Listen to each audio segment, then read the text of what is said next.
Vous aimez les pastèques? Moi, plus maintenant. Car aujourd'hui, nous allons faire une des plus grosses farms à pastèques qu'il existe sur le jeu. Moi, c'est Ephir. Si tu veux me soutenir, n'hésite pas à rejoindre le Discord, à t'abonner et à lâcher un petit pouce bleu, c'est toujours important. Tu peux aussi laisser un petit com. En tout cas, merci pour ton soutien. Et je vous laisse sur la vidéo. Bon, c'est bien gentil tout ça, mais il nous faut les matériaux avant. Du coup, c'est pour ça que dans la dernière vidéo, j'ai fait une farm à terre. Du coup, on a un peu de terre. Donc voilà, j'en ai farmé un peu avant. Donc on va en récupérer. En tout cas, je vais vous laisser sur un petit timelapse parce que là, ça va prendre un peu de temps. Donc on se retrouve juste après.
Donc voilà, c'est bon. J'ai tout récolté, ça m'a pris 10 minutes. Hop là, on passe dans le nether et j'ai déjà placé un portail là-bas pour anticiper. Du coup, moi, je pense que je vais vous laisser sur un timelapse qui va durer un peu plus longtemps. Bon visionnage.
Nous revoilà après 8 heures de stream.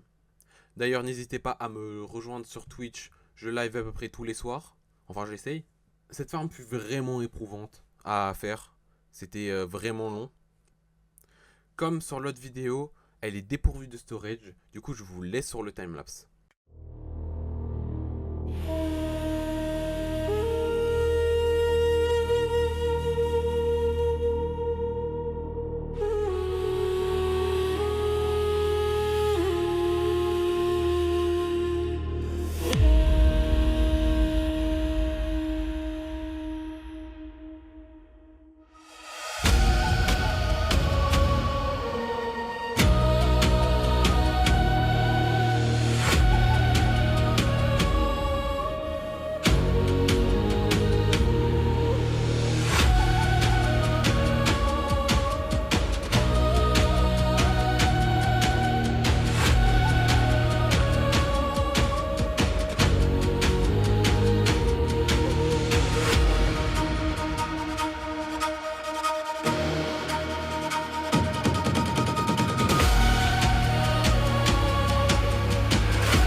Et ben nous revoilà après avoir tout fini.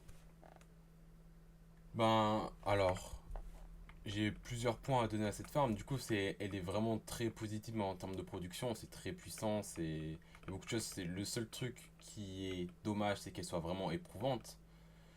Cette farm fait du 150 000 pour les melons et du 30 000 pour les pastèques. Du coup, ouais, le ratio est pas forcément très respecté, mais on s'en fout. Alors cette farm a été créée par Nyx, enfin c'est le nom qu'il y a sur le schématique, du coup je suppose que c'est de lui. Il n'y a pas plus d'informations sur la personne qui l'a créée. Enfin si vous l'avez, n'hésitez pas à me le dire en commentaire, je le notifierai en description. Comme vous l'avez vu sur le timelapse, pour activer la farm c'est très simple, vous avez juste à appuyer sur le levier et c'est tout. N'hésitez pas aussi à mettre, si vous avez Carpet toujours, hein, n'hésitez pas à mettre ce mode, il est incroyable, il est magnifique. Mais, euh, mais n'hésitez pas à mettre juste un bot du coup. Un bot qui charge la zone. Sinon ça casse. Hein. Ça casse, si ça crash, ça casse. Enfin, tout ce qui est à partir de slime machine ou des machines volantes, même des Redstone, quand on décharge, ça casse. Donc voilà, petit conseil. Bon, j'espère que vous avez aimé la vidéo. Merci d'être resté jusqu'à la fin. N'hésitez pas à vous abonner, mettre un petit commentaire, à rejoindre le Discord, ça fait toujours plaisir. Et je vous dis à la prochaine, à mercredi prochain pour une nouvelle vidéo.